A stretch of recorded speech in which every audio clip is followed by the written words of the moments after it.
the Ticats Audio Network. This is the CFL This Week with Bubba O'Neil. We have reached the final week of the 2021 CFL season, and we will celebrate the 108th Grey Cup at Tim Hortons Field with a rematch between the hometown Tiger Cats and the defending champion Blue Bombers from Winnipeg. Welcome to the CFL This Week on the Ticats Audio Network. I'm your host, Bubba O'Neil, and as we have all season long, we've been blessed to have fantastic guests. Let's welcome our, what I like to call the co-host. He is the man in the know, and he put off the tweet that just electrified the CFL almost a week ago when it comes to COVID protocols. He is from TSN. His name is David Naylor. Thanks for having me, Bubba. Good to be here. And he writes for CFL.ca. And of course, you know, you can see him and you hear him on a multitude of platforms at Sportsnet. His name is Donovan Bennet. Donovan, thanks for joining us. My pleasure. I'm just here so I don't have to have a push alert to Naylor's Twitter account when he's breaking news. I can just hear it from him first thing. Hey, folks, before we dig in, the CFL this week during Grey Cup week is... I'm glad that I disturb somebody else's day when I make those tweets too, because it disturbs my own day when I do that. I've never woken up in the morning and had a Twitter feed go off like that when it comes to CFL news. So it was outstanding stuff to follow. It was a fun one. Hey, folks, before we dig in, the CFL this week during Grey Cup week is presented by Swoop Airlines. Did you know Swoop, Canada's ultra not expensive airline, also does getaway packages and all-inclusive vacations? Visit flyswoop.com to learn more and fly to those sunny destinations for less. Listen to the Ticats Audio Network all through a Grey Cup week, as in partnership with Swoop, we are giving away two outstanding prizes, a pair of Grey Cup tickets and a pair of round-trip flights to anywhere Swoop flies. All you got to do is listen to the keyword. We will give a different keyword in every piece of content that we create this week. So, the more you listen, the more chances you have to be victorious. Go to ticats.ca/listen to win for all your contest details. Okay, guys, let's get right into this. It's been an outstanding week, but let's kind of look back at what this set this week that sort of sets up Grey Cup week. And we'll talk about the East Final to start with. You know what? After resisting a QB change pretty much all season long, and why did Tiger Cats head coach Orlando Steinauer finally make that QB change there, Donovan? Because he wanted to win, quite frankly. And things did not look good in the first half. And it's a luxury to have what I would say, based off of the last 2 seasons, I almost said 2 years, but 2 seasons, body of work of one of the most elite quarterbacks and one of the most accurate quarterbacks in the league. But essentially, you know, the reason it's been a conversation all year is because Jeremiah Masoli hasn't, for long stretches, refound the almost MOP-like level he was playing at before he got hurt in 2019. And so Dane Evans gave him an opportunity to get back in that football game. Quite frankly, they were lucky they were in the football game because the Argos struggled in the red zone. And so it gave them another lease on life. And so he rolled the dice with Evans because he knew he had a good alternative, but also at that point, he didn't really have much of another choice. Dave, that happened. That quarterback change happened real early in the second quarter, and I think there was conversations in the media booth about maybe making a change at halftime. You know, will they just feel it out at halftime? And then bang, that change was made. Coaches that have the courage of their convictions are winners. And Orlando Steinauer, I think, had the courage of his convictions on that one. And if you look at it, I mean, other than the meaningless game against Saskatchewan, he'd completed 11 passes since September the 10th. So, you know, one thing we can say about Dane Evans is he's pretty good stepping in cold, you know, going 16 to 16, 249, a touchdown through the air and 2 rushing.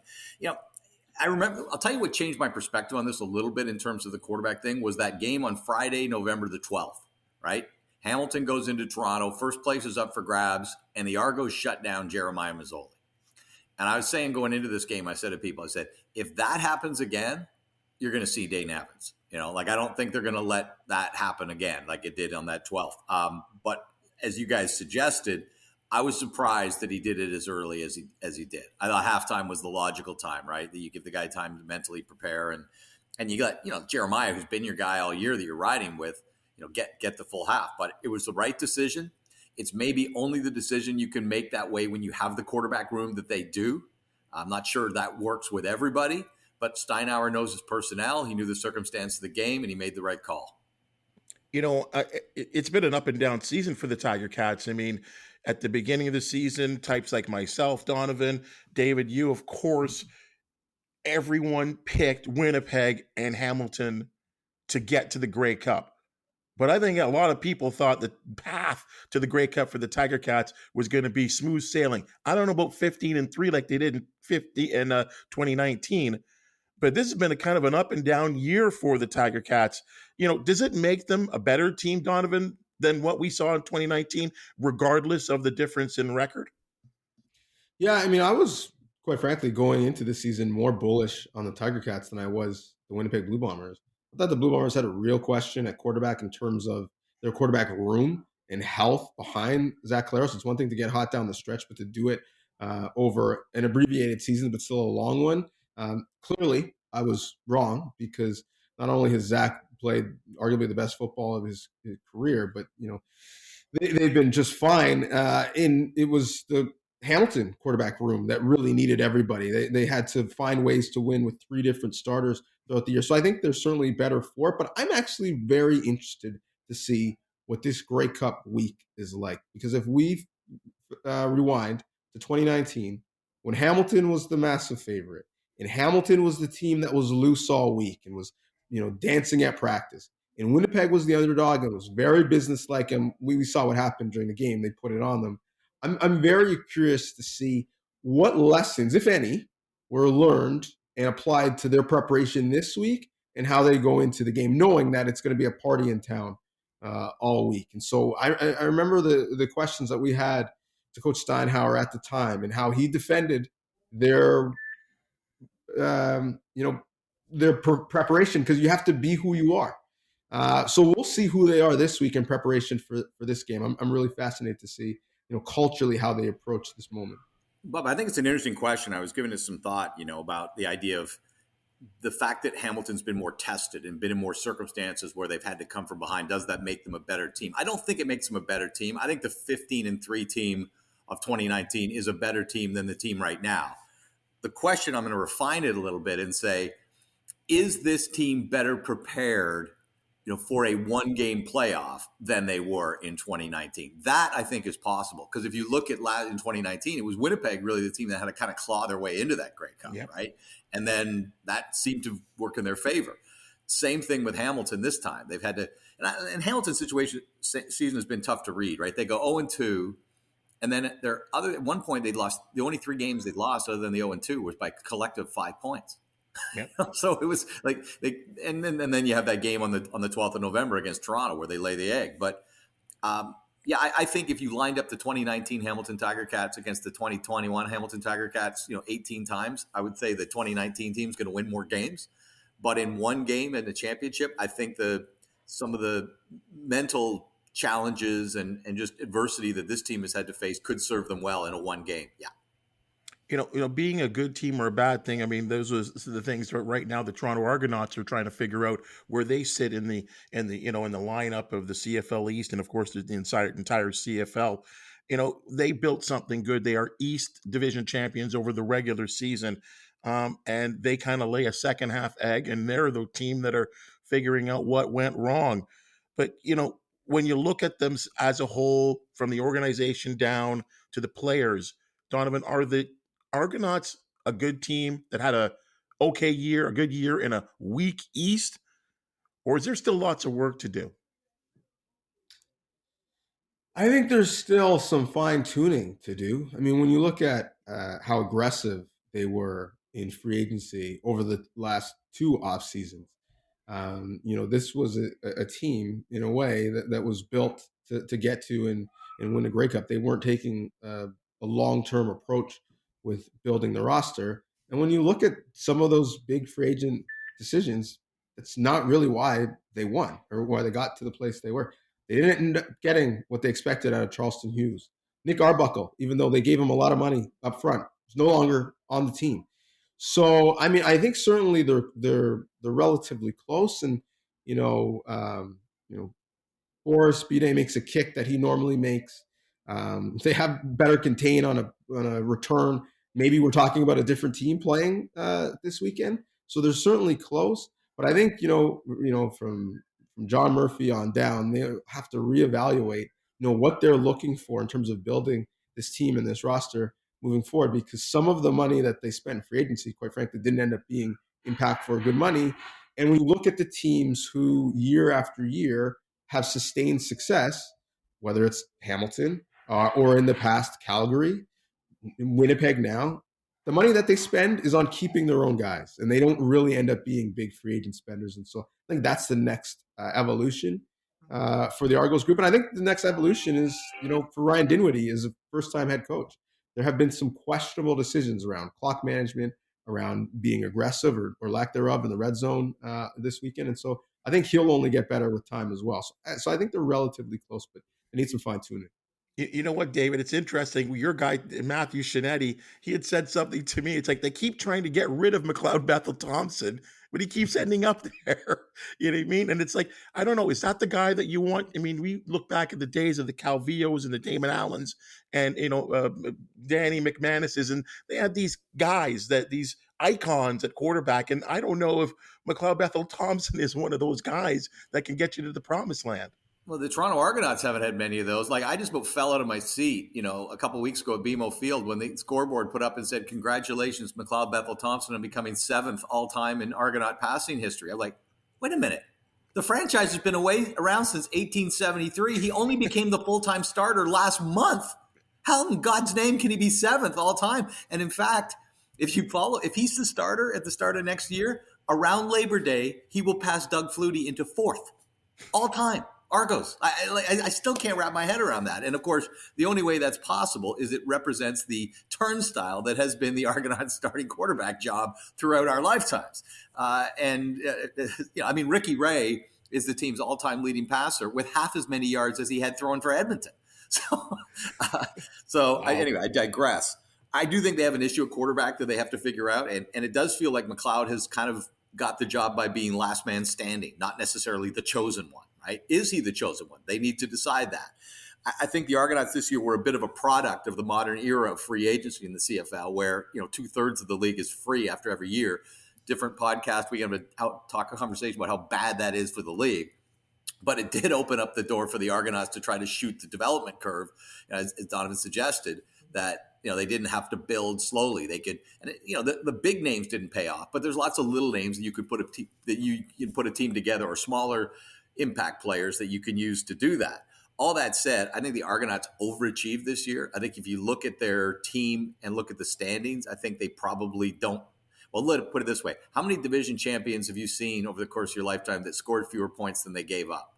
Not that many. Shocking. That shocked me. When that stat, that shocked me. Yeah, it's that they won a lot of games by less than a touchdown or a field goal. Now, that doesn't mean they don't deserve to be first. It just means when I'm trying to project what this team is, I'm not sure this is really a first place, team the way we think of first place teams. They're a team that won the first place in the division, but I don't know if that's what they are. I think Argonauts kind of ended up about where they should have been, which is, playing a playoff game competitively, but ultimately not going to the Grey Cup. All right, let's switch gears here to the West, which I don't know. I mean, it was tough for all of us to watch these games because we were at the East Final, but when we settled down and reviewed the tape, how does a team turn the ball over? And we're talking about the Winnipeg Blue Bombers. 7 times? And they win the West. They beat the Riders. Now, is that more a display of the greatness, David Naylor, of the Winnipeg Blue Bombers, the defending champions? Or did Saskatchewan, we talk about laying an egg, did they lay an egg? I'm taking it. I'm not trying to be the glass half full guy, but I actually do believe it's a recognition of how good the Bombers are. I mean, we know the statistic that is most indicative of victory or defeat is turnover margin. So when you lose the turnover margin 6-1, right, and still win the game, how dominant do you have to be on downs the rest of the way to win that game? I think that's a stunning. There are a number of stunning stats about the Winnipeg Blue Bombers this year. We know, the fourth quarter, 6 points given up, and just how good they've been, particularly defensively. But that stat to me speaks to how dominant Winnipeg is. Let's take this back and say, what's the score if there's no turnovers in that game, right? Like if you just take turnovers out of it, and look, it's a sloppy field, it's a frozen football, and there are a couple of those that are just serendipitous, right? Like the Nick Dembski one, the fact that Zach gets a pick on on a stat sheet for that one, for putting a ball in the guy's hands when he's open in the end zone. There's some serendipitous ones. I don't think you're going to all year. They've been a very good team at securing the football. So I am saying that is a plus for the Winnipeg Blue Bombers overall. Donovan, is Cody Fajardo to blame for this? Yes, they're playing on the same cold, hard field, hard football, cold conditions. Did he have to simply play better and get more than 6 points off those turnovers, 10 points off those turnovers?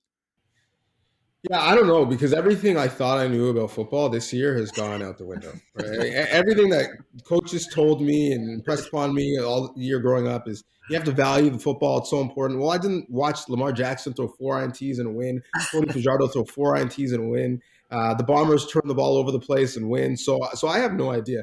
In terms of Cody Fajardo, I'm not certain that, no disrespect to all of the Ticats fans listening, I'm not certain that the Saskatchewan Roughriders aren't the second best team in the CFL. They just happen to play in the West, and they just happen to really struggle in big games against the Winnipeg Blue Bombers. But I don't know if it's certainly an appraisal on Cody, because that Winnipeg Blue Bombers defense and those 2 DNs, and when they get into their pass rush sets, and really we're talking about 4 DNs taking the field at the same time, they've done that to the entire league.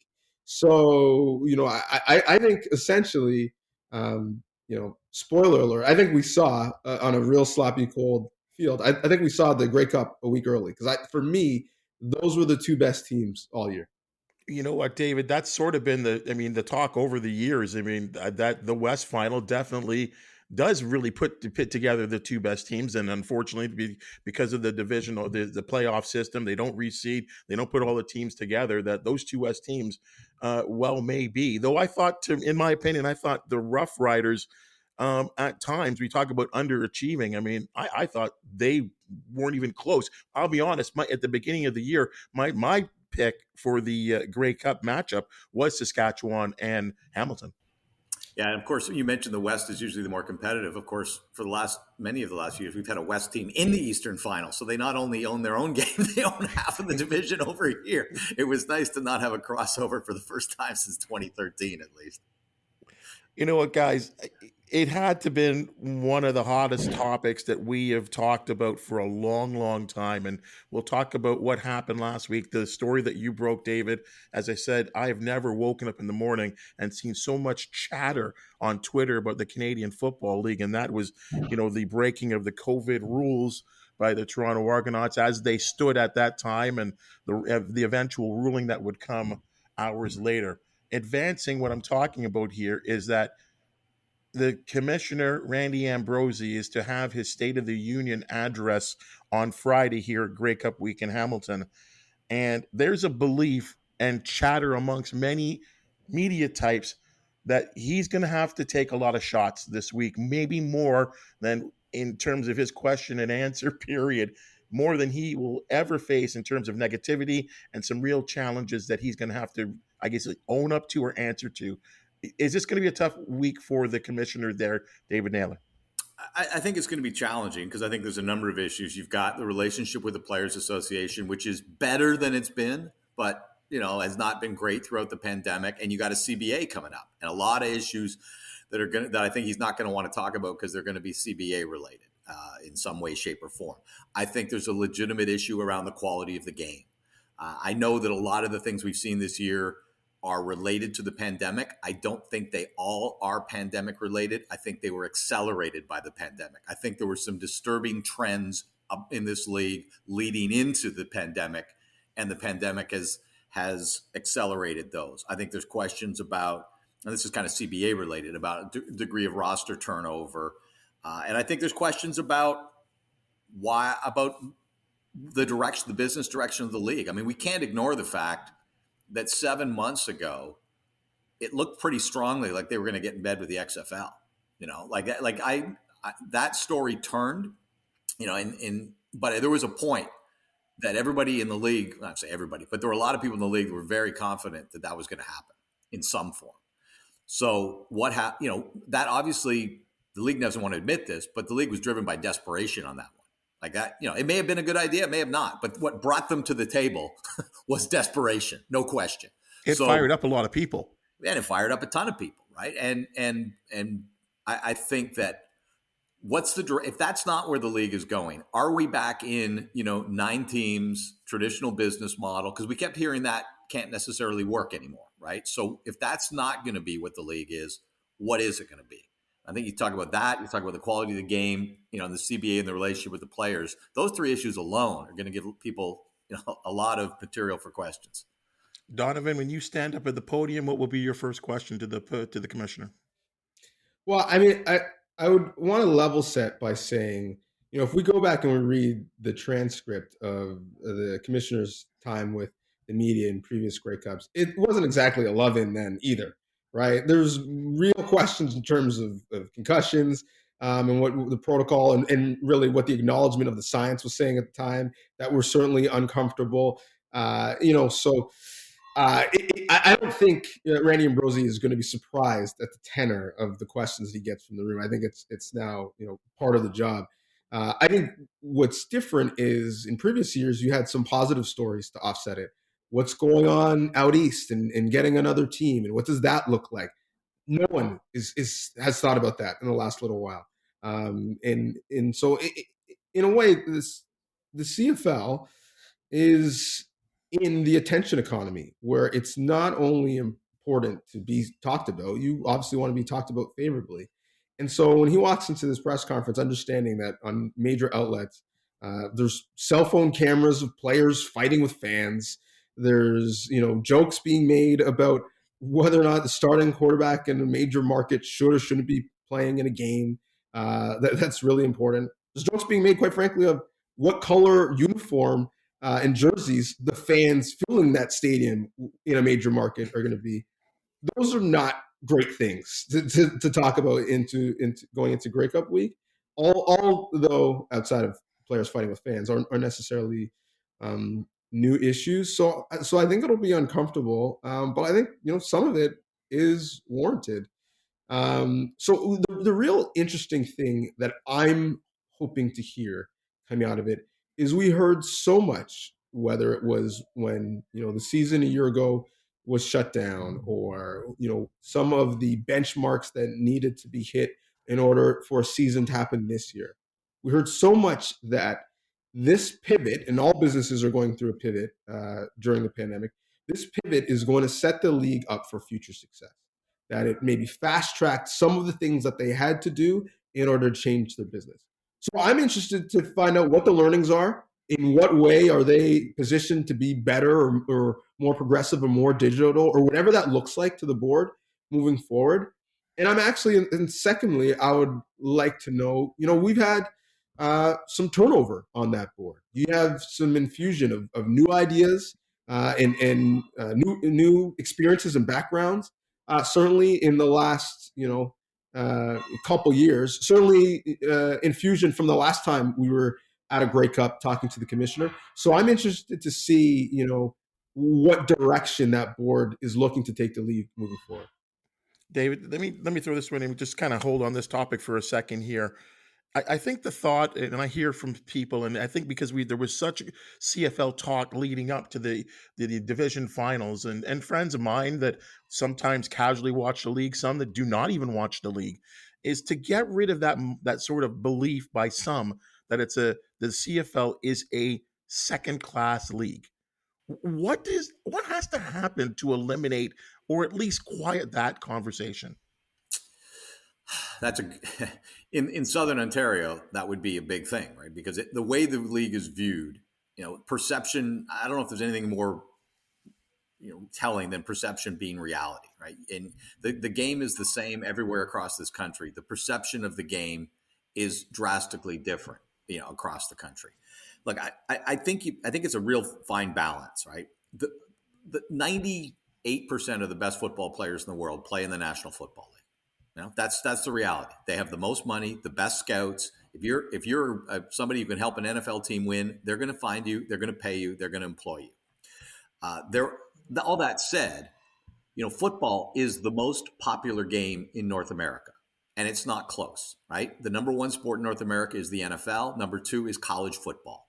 There are 3 times as many football players in America as there are hockey players on earth. Okay. Being the second best professional league in the world is not an embarrassment, and not an embarrassment to the fans, to the game, to anything. I think there are sports that I don't follow, like soccer, that I recognize that they have different leagues at different levels, and everybody just accepts that's the reality, right? You've got the Premier League or the Champions League, and people aren't always using one to measure the other. They just have these different leagues and different levels and people move up and down. Football is not like that globally. It's starting to become like that globally a little more with the development of the game in Europe.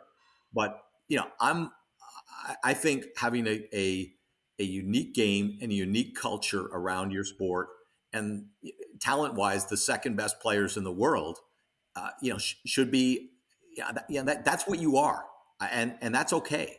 I don't think you have to dress that up anymore. I think that's what the Canadian Football League is. I think it should be honest with, and in its promotion about what it is, and I think that's something that's desirable and cherishable. And the marketing of it is a much greater challenge. I'm a Southern Ontario guy. I was 16 when the Argos won the Grey Cup in 1983, and my high school in Thornhill went nuts, right? Yep. And when I have a couple of friends at TSN, one of them who went to Thornlea Secondary School 10 years after me, one who went 20 years after me, and when I tell them about my high school going nuts for the 1983 Argos, they look at me like I told them men from Mars have landed, right? So the perception problem is and it's generational, right? I think, he didn't say it in the best way, but Ian Murray, as the chairman of the board in Edmonton, wasn't wrong when he said the demographics of this league, of his team, are a problem. And even 21,000, the Argo game last week, I'm standing on the field, I'm looking up at the stands, a lot of people older than me. I'm 54, a lot of people older than me, right? So that continually, I think, is how you change the perception of the Canadian Football League among younger fans and people who are choosing what they're going to follow for their lifetimes is the number one challenge this league faces. And if I had all the answers, I'd give them to you on this podcast, but I don't. Well, guys, all of us live in Southern Ontario, and Donovan, I'll turn this to you because you live closer to Toronto than I do. And I've had several conversations with, again, a lot of my friends from downtown, and I am shocked because all 3 of us love football. All 3 of us played the sport. I think it's the greatest game in the world. I think it brings people together of all colors. Like I love the game. Yes, there's the concussion issues. You can go on and on with that.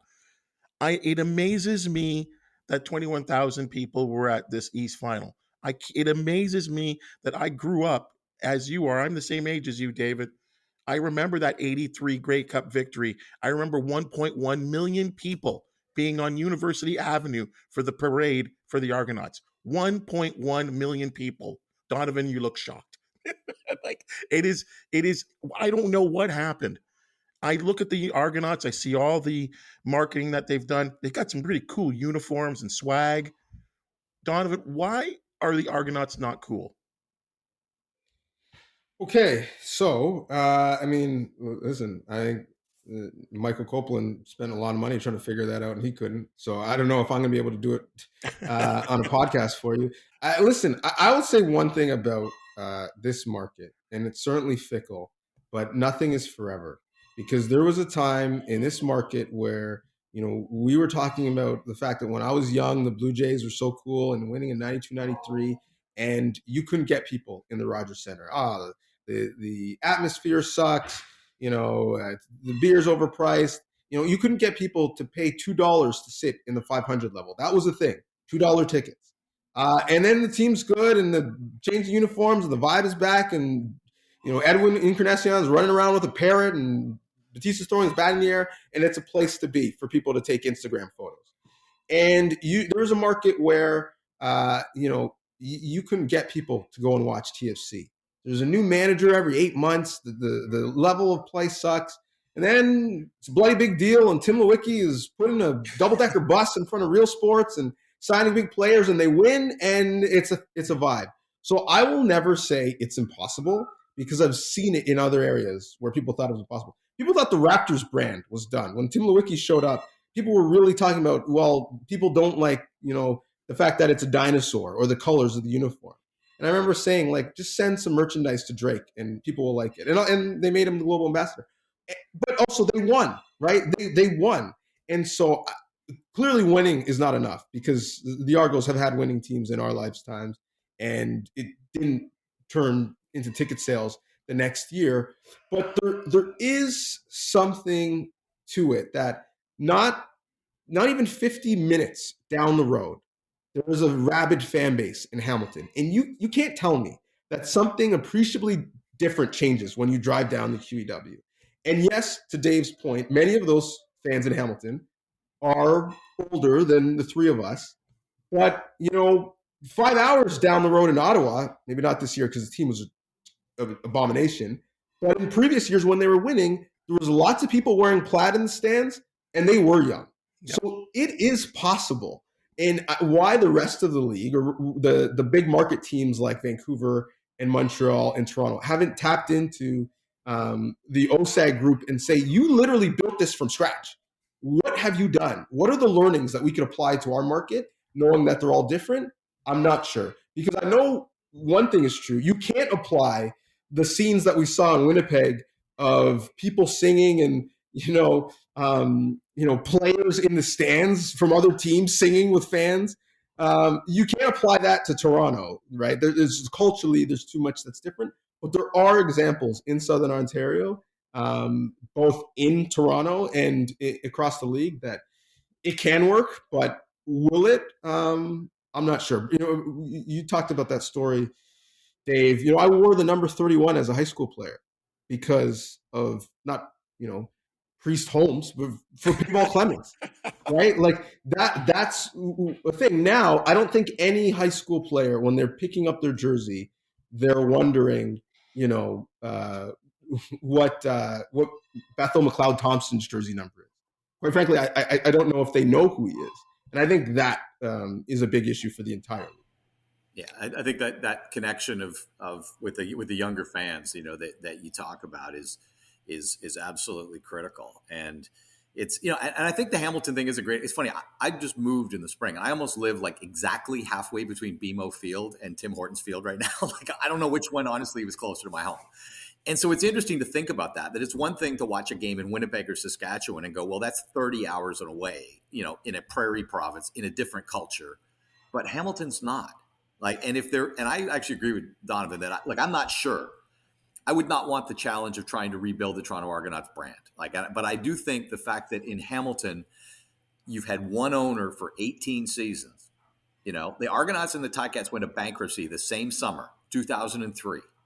Hamilton's had one owner ever since, who's basically worked and refined the same plan over and over and over and over, building it up. The Argos had Cinnamon and Sokolowski, right, who were guys who swung for the fences more than they, were picking up 5 yards, if you know what I mean. If I can mix my sports metaphors there. You had David Braley, who, got paid with Grey Cups and didn't do much in between.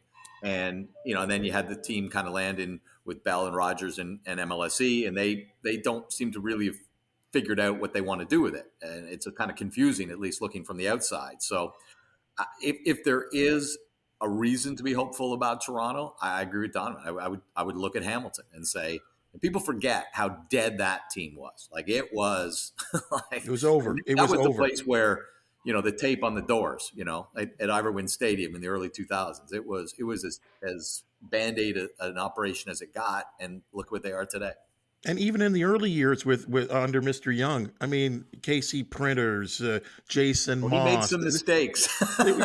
He made some $500,000 mistake. I mean, this team took forever to get to the playoffs. So I think Marcel Belfay, in his fourth year, finally put the team into the postseason. So it certainly hasn't been easy. And the Argonauts have won Grey Cups, and the Tiger Cats have not won Grey Cups in those times. But you know what? An opportunity at winning a Grey Cup will be here this Sunday as the Tiger Cats face the Winnipeg Blue Bombers, the defending champions, and quite honestly, the class of the regular season. Donovan, your pick, please. I mean, I said it earlier, and so normally I would just play to the fan base and hope it means that I get favorable treatment in town and more Twitter followers.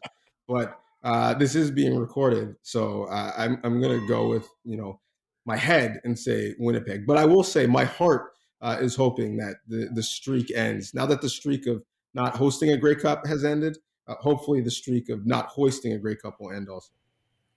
Beginning of the season, I picked a Grey Cup rematch, and I picked the Winnipeg Blue Bombers to win. And don't see any reason to change the final part of that prediction going into this one. I think Hamilton can win it. They're certainly capable. But I will be surprised if the Winnipeg Blue Bombers are not repeat Grey Cup champions. Quickly here, because the game, I mean, immediately after the Tiger Cats won, the game became a sellout. They added some extra sections. They sold out. Tickets right now are certainly at a premium on the secondary markets. Can the home team and Coach Orlando Steiner said it, in his post-game comments, we're looking for the blackout. We want people to dress in black and celebrate the Tiger Cats. Can the home crowd boost the Tiger Cats into a position that they could win this game, Donovan? Certainly they can. I would actually, to be honest, be afraid of the opposite effect, that if things don't go according to plan early, as they didn't in the Eastern Final, that crowd just starts to wear the years of angst, on their faces, and it permeates down to the players. So I think certainly the crowd is going to have a massive impact, good, bad, or indifferent. And so I'm looking forward to watching it. It's going to be fun. We think 2011, 2012, 2013, BC won in BC, Toronto won in Toronto, Saskatchewan won in Saskatchewan. History would tell us that the home field of the Grey Cup, recent history at least, has been a plus. So I'm going to definitely put it down for a plus this weekend. And I think the atmosphere in that stadium on a regular season game is terrific. I can't imagine what it's going to be like for a Grey Cup and the opportunity to snap that Grey Cup drought. Love to thank our guests, Donovan Bennet and David Naylor, for their contribution to yet another informative and opinion-filled edition of the CFL This Week. Fellas, certainly look forward to seeing you around town for Grey Cup week and, of course, during Sunday's game. Thanks for joining us. My pleasure. Thanks, guys. Okay, folks, it's time for the keyword to enter for your chance at Grey Cup tickets, as well as round-trip flights to anywhere Swoop flies. The keyword for this show, and we know a thing or two about this fella, it's Ron Lancaster. Go to Ticats.ca and listen to win to enter for all your contest details. That's Ticats.ca/listen to win and enter the keyword Ron Lancaster. Good luck and keep listening all week for more chances to win. This has been the CFL This Week on the Ticats Audio Network. The CFL This Week with Bubba O'Neil. Subscribe, like, and get the deepest takes on Canada's game every Monday.